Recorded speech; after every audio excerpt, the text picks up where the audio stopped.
honestly, I didn't care that I lost everything, because as long as I didn't lose the dope, I was all right in my twisted disease thinking.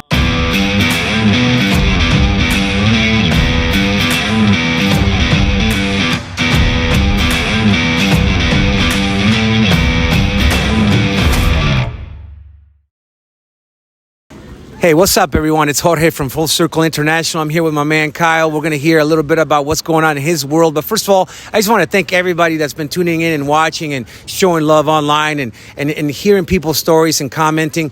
I want to believe that we are changing the world one life at a time.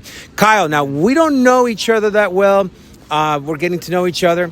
I got to tell you, and I can look at you dead in the eyes when I say this, man, I love your heart.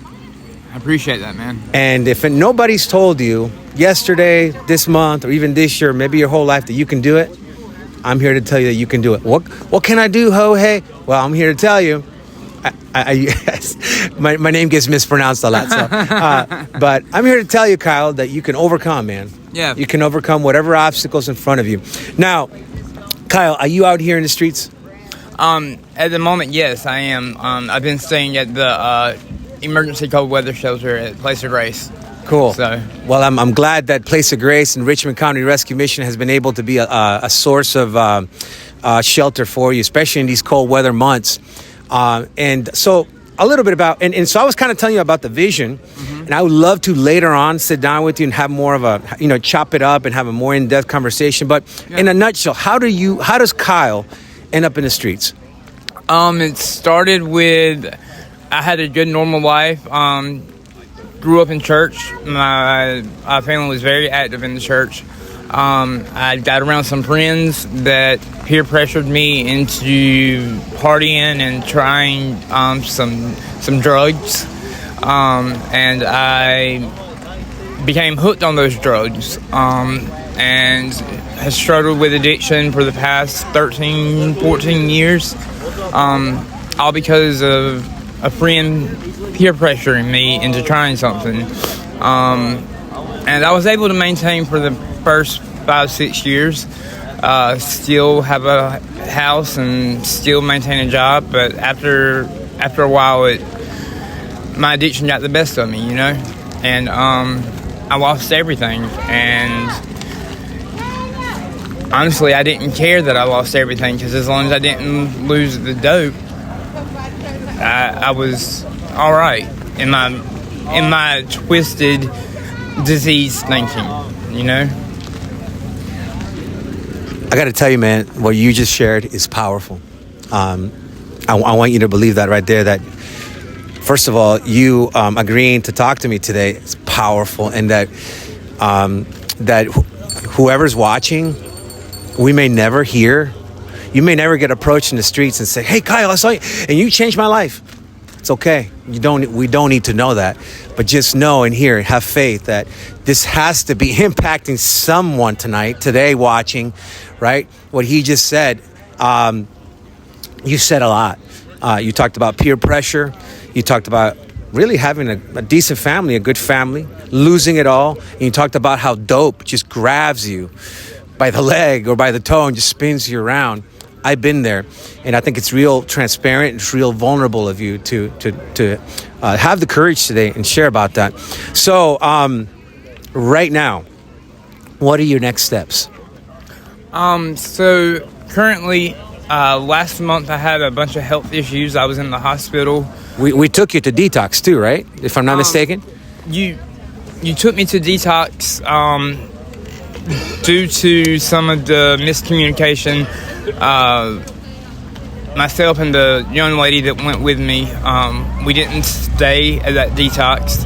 Oh, because of their requirements, right? They have certain requirements for them. It was a medical.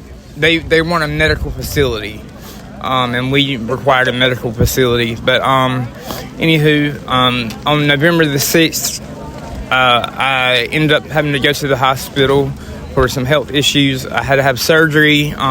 I was basically in the hospital until the 27th of last month. So I'm trying to heal from that right now, but thankfully I'm actually clean at the moment. Yeah. That is a plus of what I've been going through. So with every trial and tribulation, there's always a brighter side to it.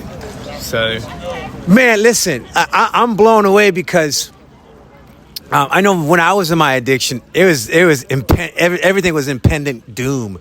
Like, I don't remember having oftentimes I don't remember having your mindset. Yeah. Like, I just heard you say, hey, but there's hope, right? And to hear you say that, man, tells me that indeed there's hope, and that you are on a path to recover. And today, man, we were at men's breakfast over at Freedom Baptist Church, and we heard Daniel Bilbo, an ex-meth addict, give his testimony. And we'll eventually end up talking to Daniel too, because he's a good buddy of mine. But he said he's now the plant manager for a storage manufacturing facility. Okay, they build and manufacture storages, but he's thriving. I want to say I'm thriving, right? And just like us, there's many people that have recovered successfully, and now our lives have been restored, Kyle. I believe that's you next, man. Thank you. We're always here, Kyle. You know where we're at. And I want to let you know, man, from the bottom of my heart, that if we can help out, don't be afraid to reach out. Anything else you would want to say to anyone watching today, Kyle? One thing that I've truly learned through this whole experience is that God will never leave you nor forsake you. For a long time, I had a resentment towards God, but I've realized that relying on Him, I can overcome this addiction, and He's the only one that can truly help me through it. So, man, what else can we say? He got it. He nailed it right on the head. Kyle, for a long time I was mad at God too, and for me it was sexual abuse at the age of 6 that really broke me.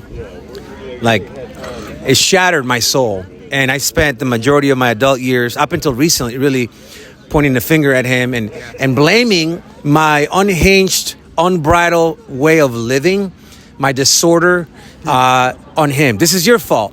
And when we as men, the healing begins when we can come to a place where we can say, I made choices. I want to blame people. I want to blame my dad for not being there.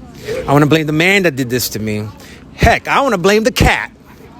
But when we can come to a place where we go, I made the choices. Yes, there's been influential events that were a part of that, but at the end of the day, I made choices.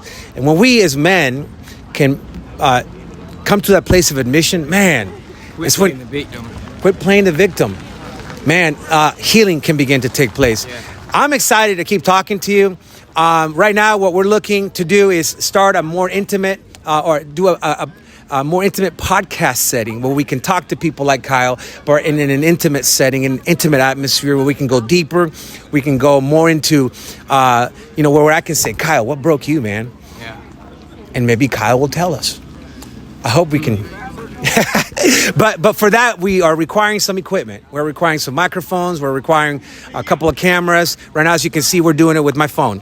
And while this works, we know we can create a better, more fitting environment, more conducive for people to open up and really share their hearts, and with the heart of helping others. So if you want to contribute to Full Circle International, please hit me up. I love you guys. Kyle, thank you so much, man. Thank you, Jorge. God bless you, man. God bless you. That's real, man. Seriously. Yeah. That's powerful.